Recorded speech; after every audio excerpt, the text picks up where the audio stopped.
My name's Ed, and I've learnt to screen print over the last 18 months or so, and I taught myself using purely YouTube tutorials and forum posts.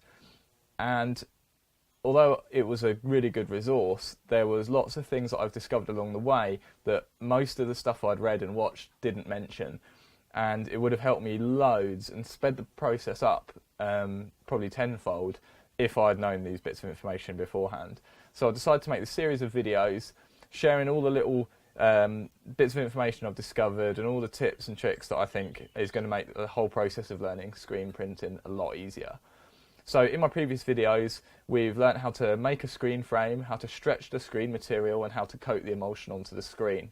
Now that's drying, and while that's drying, I'm going to go through how to print a film positive, which is what you're going to use to actually burn your design into the emulsion that's on the screen. Now I use Adobe Illustrator on Windows. I guess you can use Microsoft Paint or a similar program, or Photoshop's going to work just the same, but Illustrator is actually designed for graphics, for vector graphics, so it just gives you that little bit more control. And I guess you could even use the standard Windows picture viewer. That probably works fine as well, and use the print dialog box from there. But like I said, Illustrator just gives you a lot more control. It's designed for this kind of thing, and it's going to help you get a better print onto your film positive. So I print my film positives onto overhead projector film, and it's a clear film. It has a white strip down one side, which is quite annoying if you forget to trim that off, because obviously that will burn into your screen.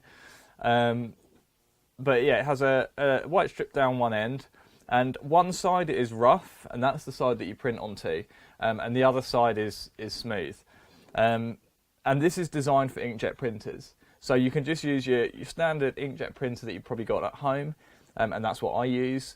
And you just have to make sure that you put this the right way around in your printer so it prints on the wrong side. If you put this the wrong way around, you'll see when it comes out the other end of the printer, the ink just sits on top in big blobs, in sort of like droplets, and it doesn't actually adhere to the surface of this. So you need to make sure you've got it the right way around and it's the rough surface that you're printing on.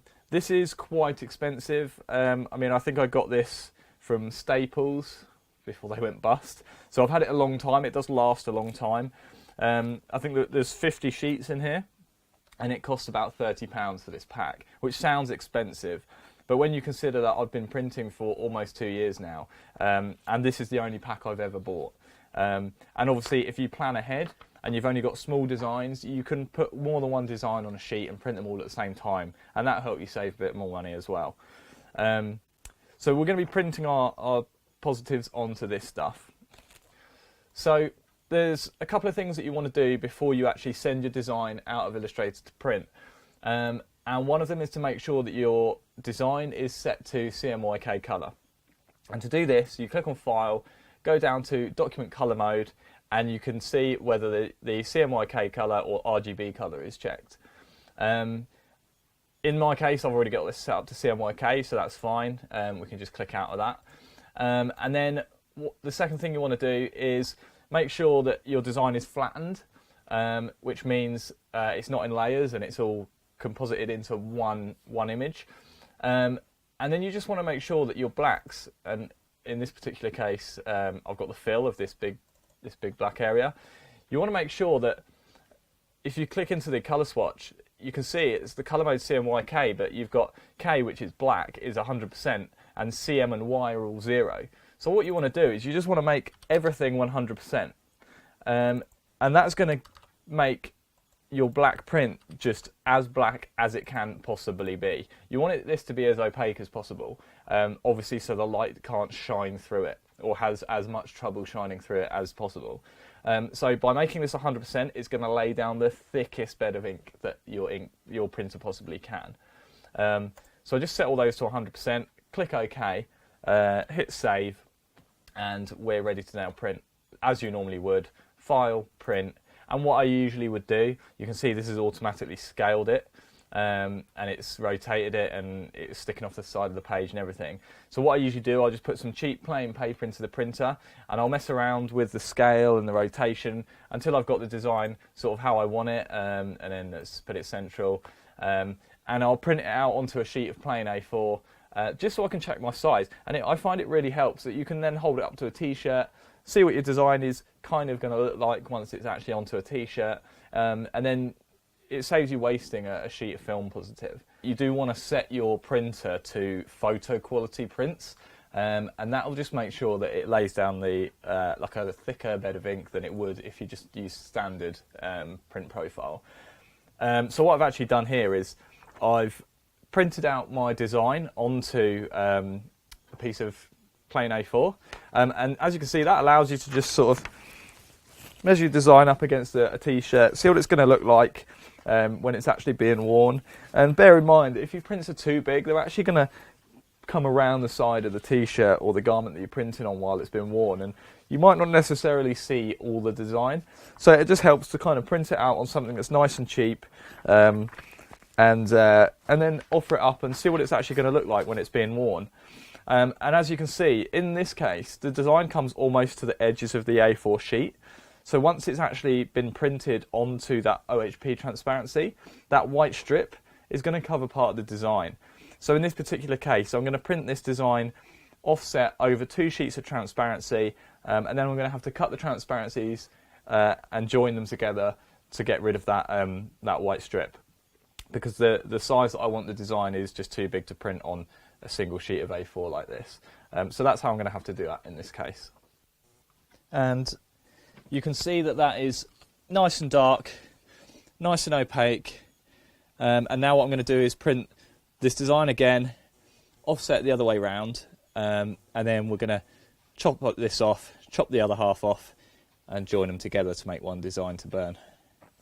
So I've got my designs printed out, split over two sheets. I've got a straight edge. Now this is quite a long straight edge, it's quite a big engineer's one. You don't have to have one like quite this big. You can get metal rulers from a lot of sort of stationery shops. I think even Wilkinson sell them, so if you're in the UK, get along to Wilko's and you can buy a 30cm metal ruler, and that'll do just fine as well. And I've got just an ordinary scalpel and a cutting board, and this is just a piece of board that's been cut, and it's been used for cutting and stuff, and obviously some tape. So what I'm going to do is I'm going to start by just cutting off the white strip. You want to make sure this sits nice and flat, otherwise your transparency is going to move when you try and pull the scalpel across it. And just making one clean straight cut using a straight edge, just cut straight across, and that's got rid of our white strip on the bottom of the design there. Now you don't have to do it on this piece, but I'm going to do it on this piece as well, just to get rid of that line. And I'm going to trim it up so it's reasonably close to this design, because obviously once these are stuck together, this design is going to be quite large, so you don't want it to overhang the screen or anything, so that's just going to be messy. Now this scalpel is actually quite blunt, which is far from ideal for what we're doing here. I didn't actually check it before I started doing this, so just make sure your scalpel is nice and sharp. There we go. So now we've got a white lines trimmed off. Now what I'm going to do is line this up. Now this is pretty crucial that you get this bang on.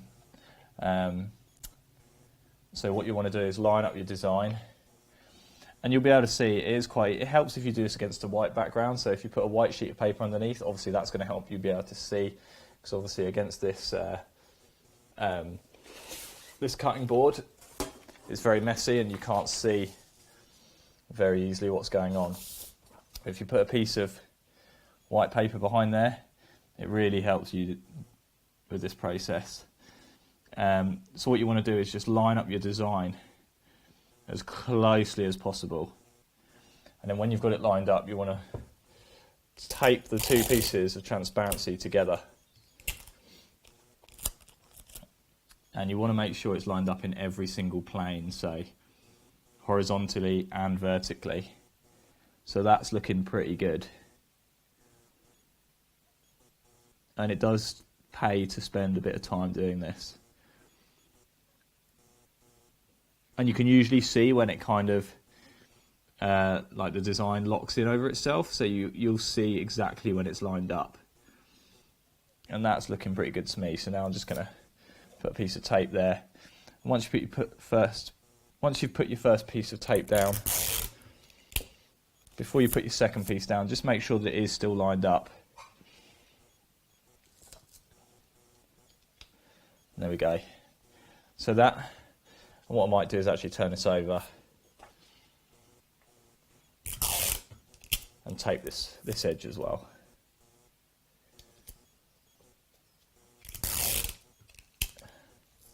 Just so it holds it together. Now you don't actually want to put tape on the ink, because that could damage the design when you pull it off. So now we've got our design together. And what I actually used to do, you can see how opaque that is, where it's doubled up. I used to actually print two designs and tape them together to make that film positive way darker, way more opaque.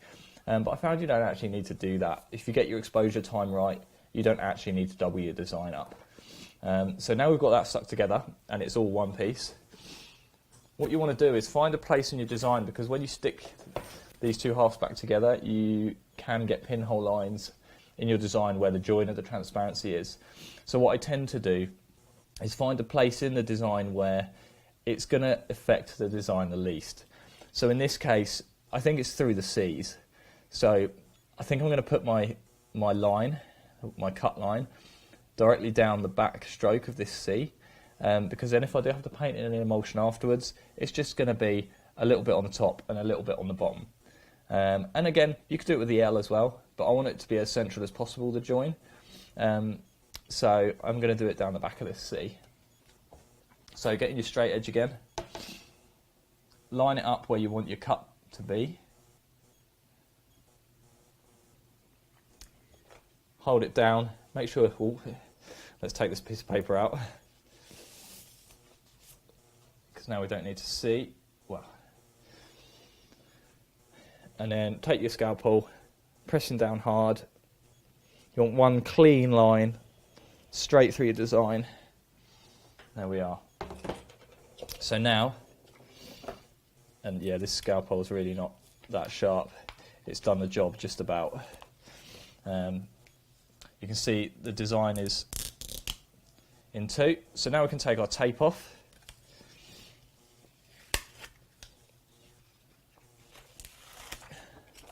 Discard that. And again, take the tape off this side. And this is the part that's underneath. So we can discard that. And you can see now you have a single layer. Let's put the white underneath again. So you have your design, and now this is probably the trickiest bit, to be honest. You need to now line that up.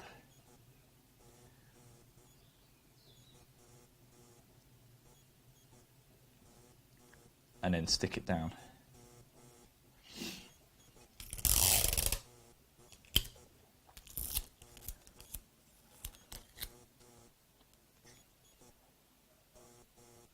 And this is where if you move it like I just did there, your design's going to have a step in it, which is not ideal. So yeah, you want to spend a bit of time doing this. And you are going to have to paint in your design when you burn it into your screen.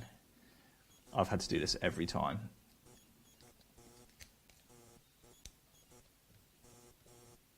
So that's the top piece done.